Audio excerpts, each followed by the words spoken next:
You're in luck today.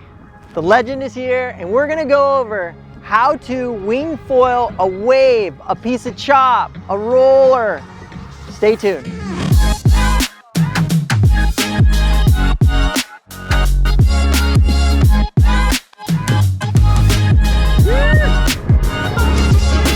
Thank you so much, our family out there. We love you, we appreciate you. We can't thank you more for tuning in for another episode number 495,026, with the legend, Harry Andrews, the one and only, the man who teaches us all.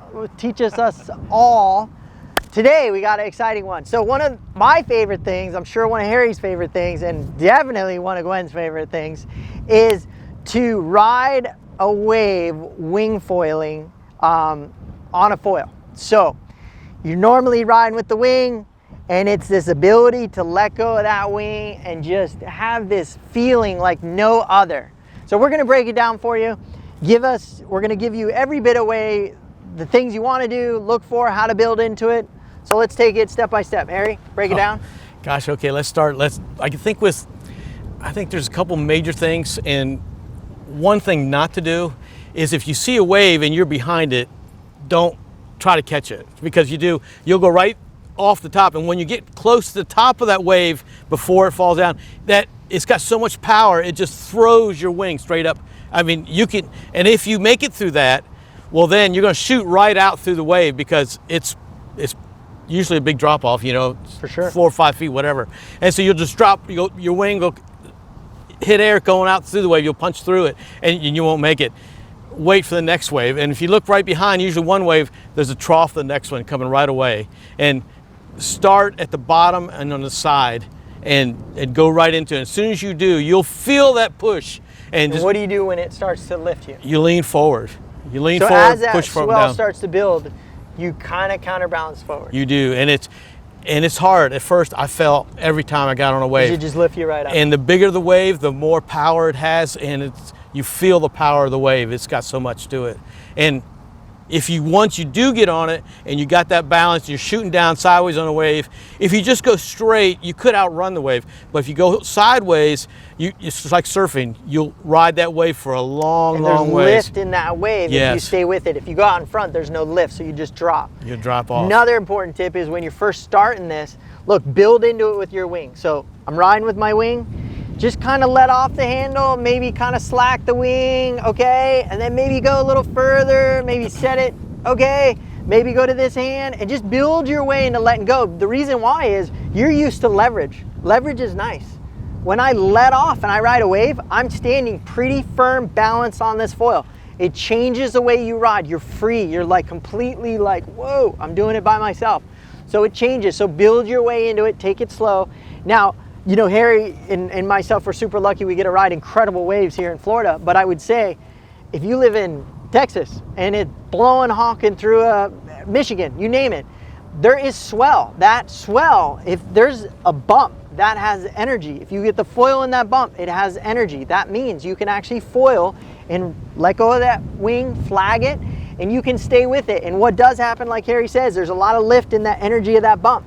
So if you lean back, that energy is gonna lift that foil right up, boom. So you kind of gotta keep that balance going and stay with it. And don't be afraid to quick tap a pump to get to the next swell if needed to keep it going.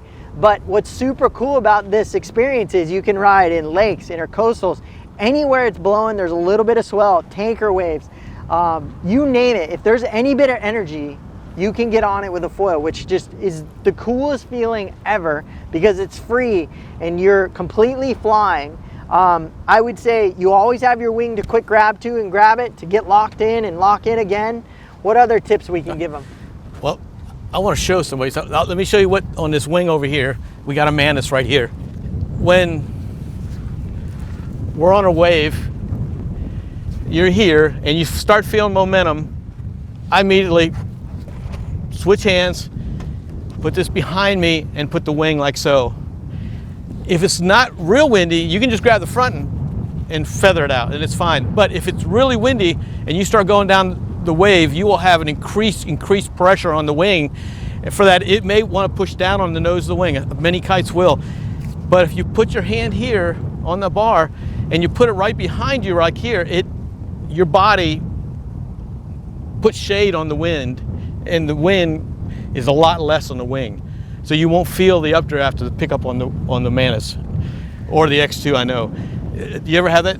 So it's a great point, because so what Harry's kind of breaking down is, you know, when he rides Jaws like Kai Lenny, that wave is so big that the wind actually goes vertical, which pushes that wing even more down. So that when you get on a wave, the wind is actually going more vertical, and it really pushes down on the top of that wing. Now, on smaller chop, you're not going to have as much, but it's a great point for Harry to know, or for Harry that's saying to you guys, that is something, you know, whether you flag it here, if it's really funky, you can all just have a little more leverage underneath.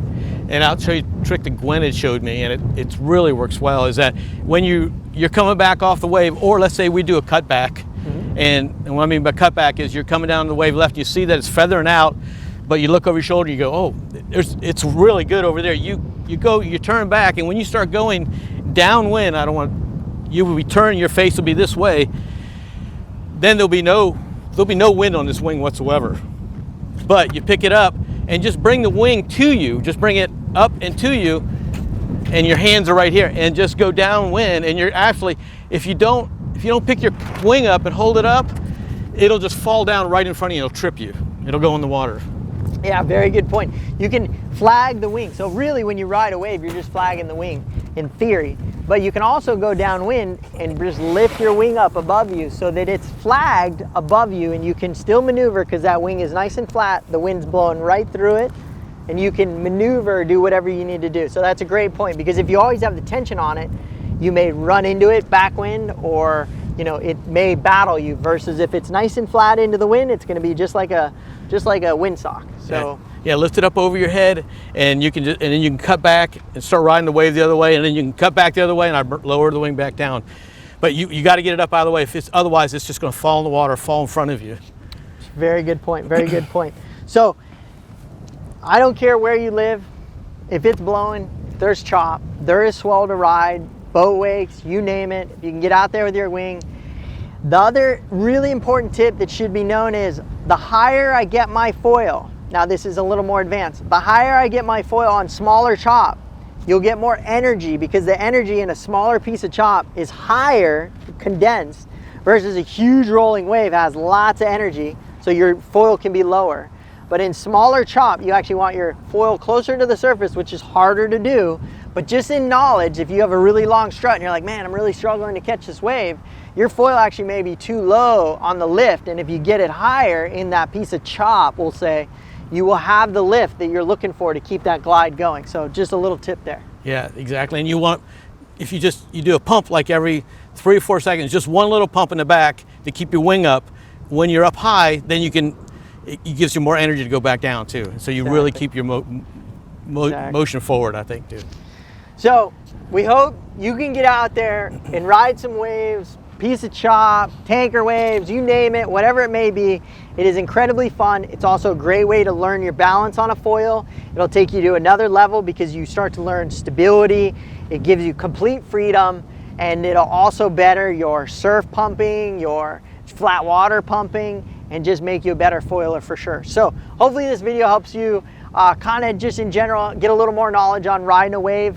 Definitely don't try to outrun the wave like Harry said. Just try to stay in that lift band, try to stay in that lift chop, stay in that ridge. That ridge has lift, it's coming up, it's building. When you go into the flats, game over. When you hit the backside of the wave, game over. It's the opposite, there's negative lift. So all that said, we're gonna leave on an incredible note. So Harry, let's give these people, what is it today that we can give them as an inspiration to go live their best life in 2021, or Gwen said 2036, or whatever you said the other day? Wake up in the morning, be thankful you're alive, you're healthy. Get outside, get the sun, vitamin D, just live life to the fullest, because you never get this day over again. So if you're sitting there and you're thinking, oh, what am I going to do today? Well, think, this is it. You're wasting your minutes right now. Just get out. Go enjoy life. Brilliantly said. And I'll add one more little thing. You may have just had an injury. You may always be in pain. You may be obese. You may be whatever it may be. That's just holding you back from taking the step. Just take the step. You can do anything. I mean it. Even if you're injured, you can heal. You may walk a certain way or look funny. It's okay. As long as you're out there doing it, you are living your best life. That is the most important thing. So get up, make it happen, live it. You'll see Harry at the beach all around the world, signing autographs. And we love you guys. Look, we hope you have a wonderful week. We appreciate you. Gwen is behind the camera smiling. He's saying, we're done, stop talking. I'm trying, but I'm just rambling. We love you guys. Thank you for liking and subscribing. Many more to come. Till next time. Thanks, bud. The legend, Harry Andrews.